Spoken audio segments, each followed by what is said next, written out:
Hello and welcome to Contemplations. I'm joined by Hugo and I'm Josh, and we're going to talk to you today about competition. Hello. So today we're gonna continue our conversation from yesterday.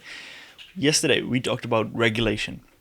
Specifically, we mentioned different modes of regulation, right?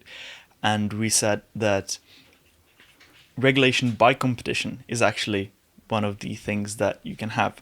And today, what I'm going to do is try to make the case for why that regulation by competition is actually more desirable, something that produces better results than that regulation just by state edict or just state legislation. And so we're going to be talking about competition, but in a very specific context. Usually, the way that conversations go about competition is just in the economic sphere, right? So how it is usually is that people say, if you have a market system, and in the market system you have a lot of consumers and a lot of producers, you will have competition between those consumers and those producers, right? And that produces some results and blah, blah, blah. And that is something that is a good discussion, but it's not something that I want to have today, right? The discussion is going to be about something else. It's going to be specifically about the regulation part of competition, about how competition can produce regulation and rules that are kind of put upon society, that are enforced upon society in some ways. And so we talked about that a little bit yesterday. We said that part of it is that it's not as strong in some ways as state legislation, state regulation, just because if you have a rule, quote unquote, that is set by competition, by the result of competitive pressures, you are still not prohibited from doing that other thing, right? That you might want to do, that you might want to disobey that rule. Well, you're not prevented from doing it, but it's going to cost you more. It's going to be inconvenient. It's going to be a hassle, right? And that's the difference. That's the main difference between those two modes of competition, of regulation. Sorry, just to make it clear that that is an important difference, right? Because when it comes to something that you're not really sure about whether it's good or bad, right? You have a rule that you're not really certain that it's a good rule. Well, then it matters whether people are actually prevented from doing it or whether they can overcome that rule through investment in the alternative, right? So I don't know if that's something that you would think is important in that way, or would make it better. I'm just trying to think of some context where that might be the case, where there is a rule, but there's some kind of alternative, Mm-hmm. and I'm trying to just think of it in that sense, because in the abstract it's kind of almost difficult to think about. So what would an example be where it might be beneficial to have this go this alternative route, or it might be incentivized to do so? So, for example, in some countries, the education system, which is a weird phrase, but whatever, the education system that you have is that you have these schools that are set up in quite similar ways, that are well aligned with one another. You have it prescribed what the schools can do. They are maybe all state owned, state based. It's not in the UK, not in the US. That's not the situation, but elsewhere it can be, and it is in some countries. And so those schools basically teach in the same way, and you have to put your children there, and so you have no other choice, right? So even if you really care about teaching your children in some different ways, you effectively can't do it, just because this is something that you have to do. You'll get punished if you don't. Your kid can be taken away from you or something like that, right? And so if as an alternative, if you have a system where this is not as prescribed by the state, it's something that is more governed or regulated by competition, well then it can have similar results in the mainstream, in the main part of the system, let's say, but it can have the other options. So let's say that most people still prefer to have that mode of education, right? So to have classrooms, children sitting in the classrooms and the teacher standing in front of them. They're learning something, hopefully, and that's something that you find nice. You want to send your children there. If most people have that kind of conviction, that's fine, and that most schools will be like that. But at the same time, if you don't want to do that, you're not banned from doing something else, right? So there might be an alternative school that teaches in a circle rather than in a classroom, right? That's something that I just came up with. It's not something that would be necessarily realistic or not, I don't know. But if you want that alternative, you can get that, even though it's something fringe. It's not something that it's something that is inconvenient just because there's not as many, because most people prefer something else, but it's not something that you're banned from doing, right? Okay, that makes sense. And so competition is one of the ways that the system can be regulated, right? But it's just not as strong, not as straightforward. Because if you have 95% of the schools that are in that way just because most people want it that way, well, then that's effectively a regulation because it imposes costs upon you for doing something else. But those costs might not be prohibitive, but those are real, and that is a rule that is set in some ways by that demand, by that competition. And so everyone kind of knows how state regulation works, and so how does this regulation by competition work?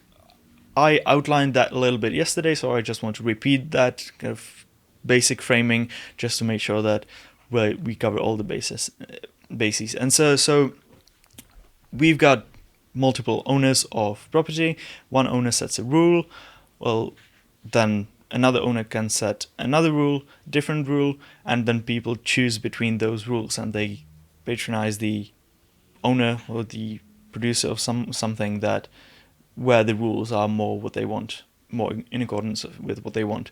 So that causes the other owner to change their behavior and compete for customers that way. And so that competitive pressure is something that regulates that owner, that first owner, right? Yeah, there's more of a pressure for the alignment of the regulations of the business owner and the customers. Exactly. And so owners adjust rules to get the most customers that they can, right? That's the point. And so that competitive pressure is a regulatory pressure. It's not yes or no. It's not you have to do it or you can't do it, but it's a real pressure, and it's something that you need to conform to.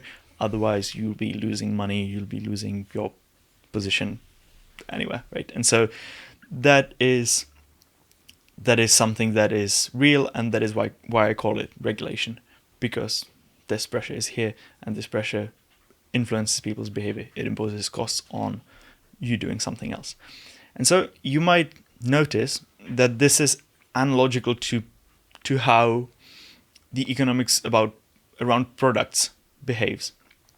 So with products, you produce something, someone else produces it better, and you lose customers, and then you change your business, you adjust to getting those customers back, to getting more, right?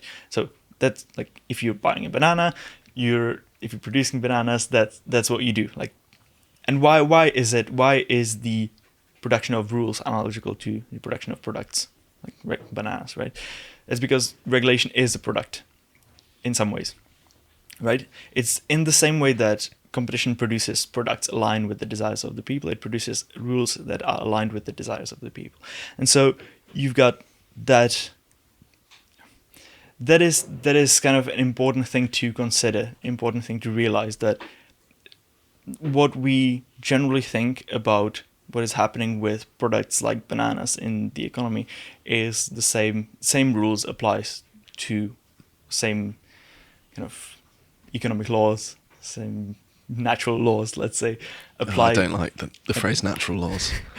They apply as much to rules and rulemaking, because good rules are a product. And why is it a product, right? The product is because there is a demand for rules, because people want to live in a society, right?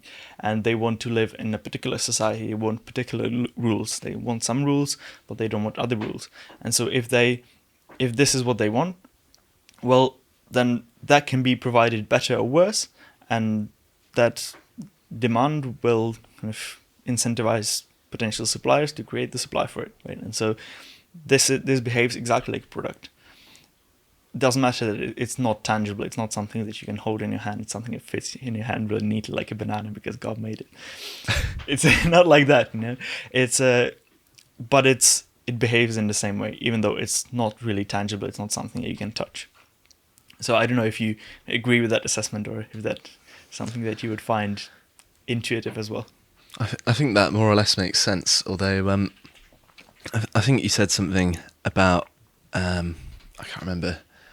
You're saying that the regulation is a product in and of itself, but is it not that it shapes the product or the service in the first place? It's not necessarily that people are, say in an economy, are saying, well, I chose this because it's got the best rules. I don't think people necessarily think like that, although it does shape the product or service that they receive. It's just something that isn't necessarily kind of in their mind when they're looking at it, or at least that's my understanding. So if you generalize that objection that you have, you're saying that one product, if we say that it's a product, that product affects other products, and products generally do affect other products. If you have, I know, bricks that are a product, and you have lorries that are a product. If lorries transport bricks, well then if you change the size of lorries because of some demand for lorries somewhere, then it's going to change the it's price. going to change the price of the product. Yeah. It's going to change. Maybe it's going to change the shape of the product if you want to store it better in that lorry. Right? It might affect products, affect other products, and changes in some products affect changes in other products. And so this is the same situation in my opinion. You have one product that is the rules, and then you have other products that are might be consumer products, might be food, or might be whatever, furniture. I don't know. I certainly don't disagree with that. Okay. That makes perfect sense to me. So it's just about generalizing. It's about sufficient generalization, right? So if you think of it as a product, but then you just need to ask yourself whether it's a problem that a change in one product affects another product. It's not a problem, right? That happens often. Doesn't mean one of them is not a product. And so that is, I think, why it's not, there is no conflict in there. Just because you obviously have to produce product according to some rules and not others, right? And so just to reiterate that main point a little bit, to bring it back to the real world, what I'm saying, what I was trying to explain with all of this so far, is that the free market is not an unregulated market. And so people mostly understand that it's not something that there would be no rules and you can do whatever you want. That's not it, right? Behaves differently. But what I'm also saying, it's not a self-regulated market either. And that's what most people are saying. It's not regulated, but it's self-regulated. No, it self-regulates, and so therefore it works without outside influence, outside interference. But I'm saying that it's a market just as much regulated as an openly state-regulated market, but it's regulated along the lines of popular demand. That's what I'm saying. So it's not something that would be self-regulated. It's not something that it's not that kind of producers, because that's how some people, I don't want to mention names, but that's how some people imagine that the economy works, right? The free market works. Is that you have producers, and maybe you have the 10 big producers in one industry, and they're all going to get together and decide, for the good of humanity, we're going to do X. You know? We're not going to be as polluting because we care about the world. And they imagine that self-regulation means this, right? And that's why I'm saying self-regulation is a bad term for it. It's not something that would be accurate for what actually happens, because this is not what actually happens. What happens is that they might be as evil as they can, but they're forced to do something and not do other things because of popular demand.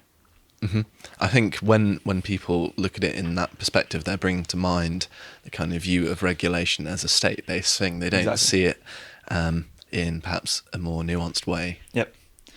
And that's kind of because if you think of a boss of a huge corporation, a lot of people imagine it as this kind of dictator that can do whatever they want. Well, they can't. Their job is to figure out the precise way to make it work to conform to popular demand.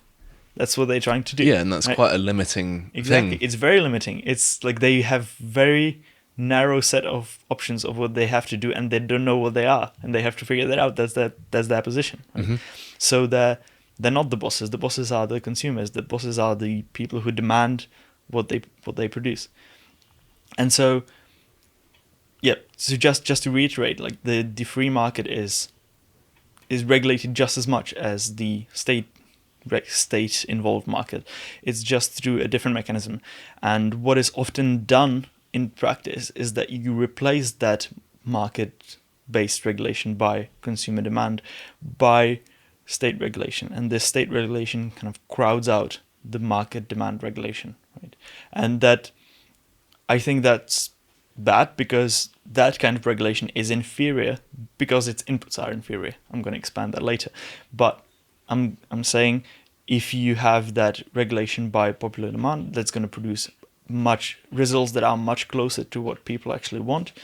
It's going to produce that alignment that we talked about yesterday. It's going to produce that alignment much closer than if you actually have that mechanism of regulation crowded out by a different kind of regulation, which is the state regulation. Yeah, and the state regulations are imposed upon things, whereas the kind of market regulation in a free market economy is just the people making free choices. So just at a theoretical level, it seems less satisfactory than the opposite. Yeah.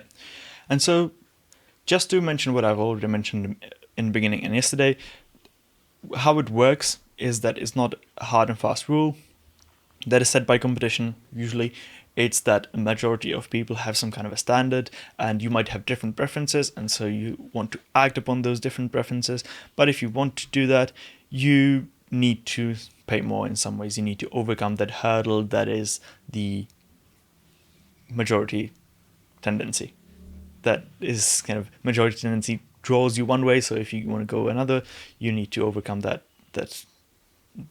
pull, but you can still do it. It's not something that you would be banned from doing. And so now you arrive at that point where I address your objection from yesterday, which is that the people, quote unquote, the people might not be a single block. There might be different preferences among different groups of people. So when I say, oh, the people want X and the regulation can provide them X or provide them Y, and it's better than if they have X, well, that's not enough, because the people don't have to be a homogeneous group and can include a lot of different people with different preferences, right? And so I'm going to say that regulation by competition is good, because competition promotes divergence where the divergence is wanted, and it produces convergence where the convergence is necessary. And so I'm going to explain that, right? So let me give examples to illustrate what I mean. I'm going to give one commercial example and then one regulation example, because those are analogical, because those are products in the same way, but it's easier to imagine when we talk about commercial products.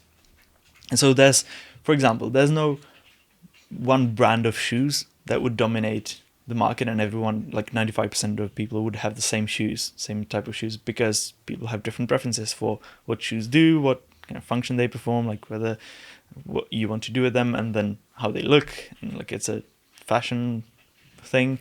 So there might be different groups with different goals and different styles around shoes, and so you have a lot of different producers for, like, you have that kind of diversity of those producers. The different producers fill a different kind of niche, and they specialize in different things. Yeah. And so in contrast, there is one standard size of a credit card, right?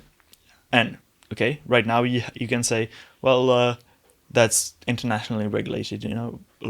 That there's a treaty or whatever, international treaty that states have signed that says credit cards they have to be that big.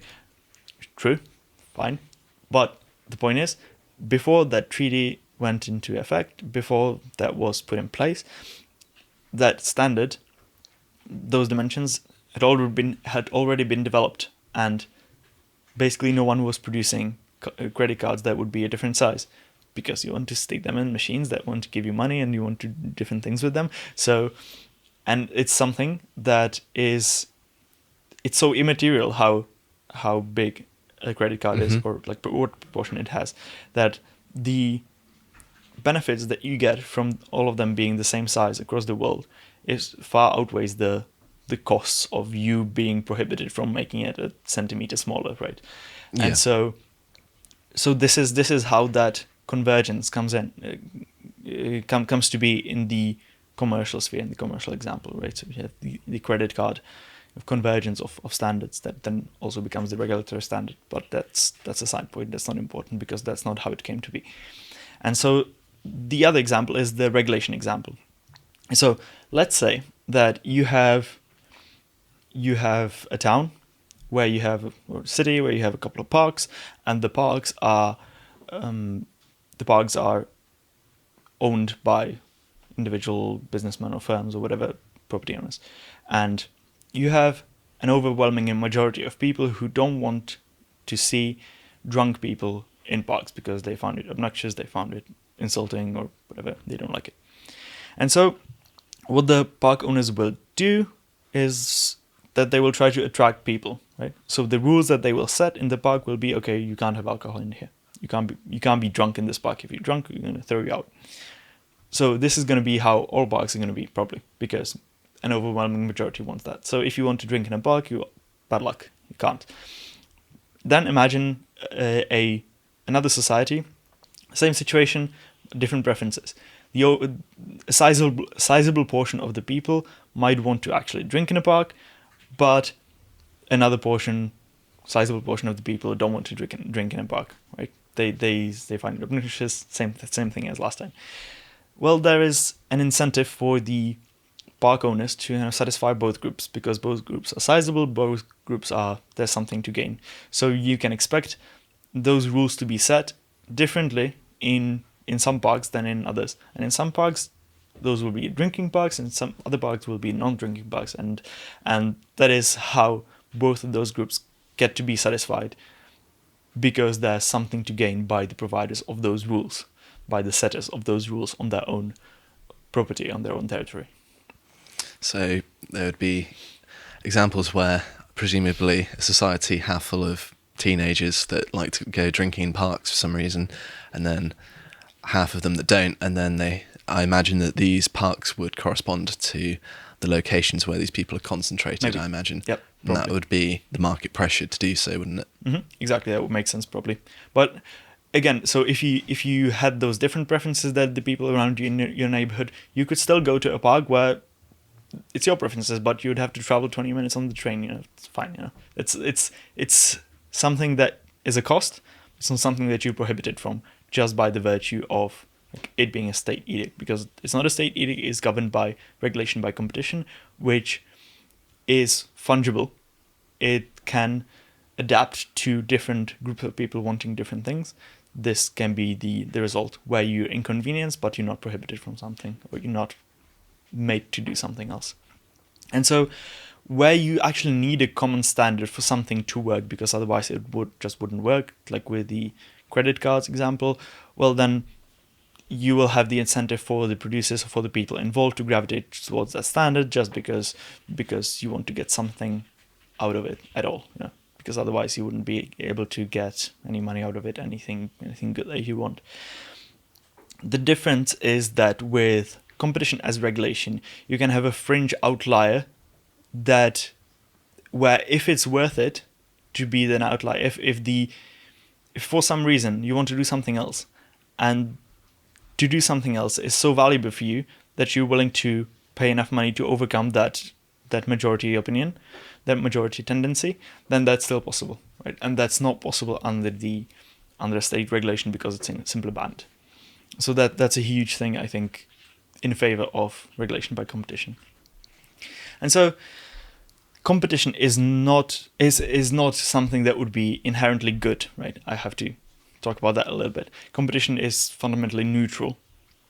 It depends on how it's used, how you practice competition, how you set up people to compete.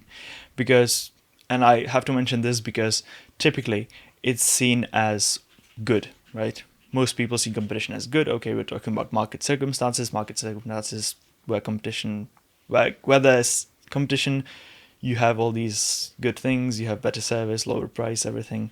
And so that's something that you want competition good, right? Well, not necessarily. It can be bad. If you look at, if you're saying that under competition you get better and cheaper product, well, that depends on what the product is. If you say that, if we look at, I know, who can rape people best, right? Don't know what That's an extreme example, I know, but it's a good extreme example to illustrate my point. If you look at who can rape people best, and you don't want competition in that field, right? Because competition is going to make it better and cheaper, and you want to disincentivize it. Exactly, Yeah. you don't want it to make it better and cheaper for people to rape other people, right? That's the opposite of what you want, and so you don't want competition in that area, and that's kind of why I'm arguing so strongly against state regulation, because you want that alignment. We can all agree that people don't want other people to be raped, and people don't want themselves to be raped. And why did you choose such a horrible example? Because it's a good illustration of my point. So the alignment between what people want and what people get is quite clear here. Sure. If they get norms where but that doesn't happen, well, then that's good. If that can happen or does happen, well, that's not that good, right? And so the demand is always against rape. The competition therefore is in how to prevent it, right? That's where the competition is, because the demand is against it. So you're saying that competition is something that we should selectively apply to areas where we want there to be better results. And why I'm saying I'm very much against state regulation, but for regulation by competition, is that a state can be arbitrary in this way. It can generate random demand just by the virtue of having a lot of money that it had stolen. It can generate random demand for rape, regardless of whether the society wants it or not, right? And then it can generate that random demand for rape, and then it's just going to let producers compete for its provision, right? So it's just going to generate a competition that, even though it's an area where you absolutely don't want competition to be. And so I use that extreme example to illustrate that this is one of the reasons why you don't really want that state regulation, because it's to a large extent arbitrary, right? It doesn't necessarily produce that alignment between what people want, the regulation that people want, and the regulation that they get, just because it's one step removed and it has its own motivations and its own goals. So if I used the example of, okay, the state is going to invest in green energy, that wouldn't be too visible of what my point is, because even though it's the same kind of mechanism, it's applied to very different things, and people have very different standards, very different preferences about that. So it's not as visible what is actually happening and what isn't, right? And so why I chose that ugly example is because everyone uniformly agrees. Against it. Exactly. Yeah. Right. And so that's a huge thing that you want to prevent, right? Prevent that kind of divergence between what people want in the kind of regulation they want, the kind of regulation they get. And that alignment is much better gained by, much better approximated by competition and by regulation by competition. So I just wanted to circle back to why regulation by competition is better than regulation by state, right? And so I already said that it's because of its inputs. And what I mean is that with competition, with different small owners and different rule setters that each set their rules of their own, on their own property, what you get is inputs that are constantly flowing and constantly updating, and those inputs are the preferences that people express in consumer choices. So if you choose that product over another product, if you choose to go through that park over that park, right, that produces a constant kind of feed of information to those producers. So that is a much better input than something that the state can get, because with the input that the state gets, you've got kind of three problems. The state only gets an input in, well, not only, but mostly every 4 or 5 years in elections, right? So it's not continuous, it's only once every couple of years. Well, that's a limitation. Okay, first problem. Second problem, it doesn't have many incentives to actually care about that feedback. So if you actually give that feedback to that state on whether they do a good job with regulation or not, with that alignment, well, they don't have to listen to you at all. Right? Yeah, as long as they're responsive to some of people's demands, they can Yep. still be re-elected whilst ignoring Yep. certain areas. Yep. And they can, what they can do is they can just kind of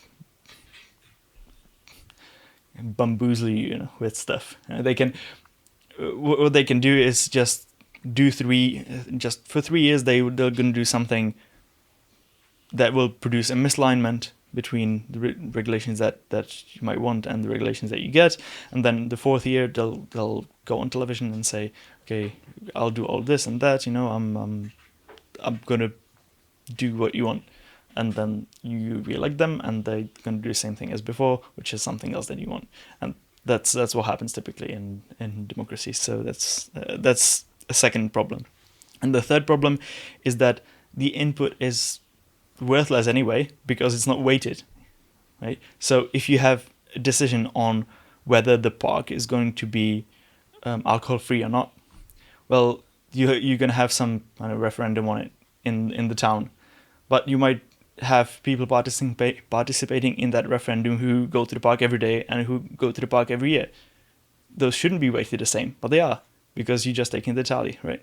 Mm-hmm. And so that's those results, those inputs are absolute garbage. That's not usable in any way. And because of those three problems, the state can only get very bad inputs.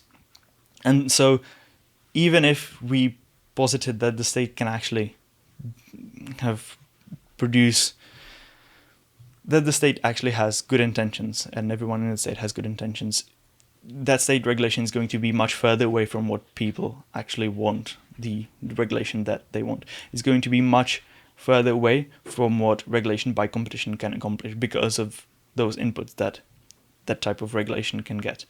And so just to end it, I'm going to re-emphasize what I said before, because what I said at the end of yesterday's episode is that if you have that alignment, if you have that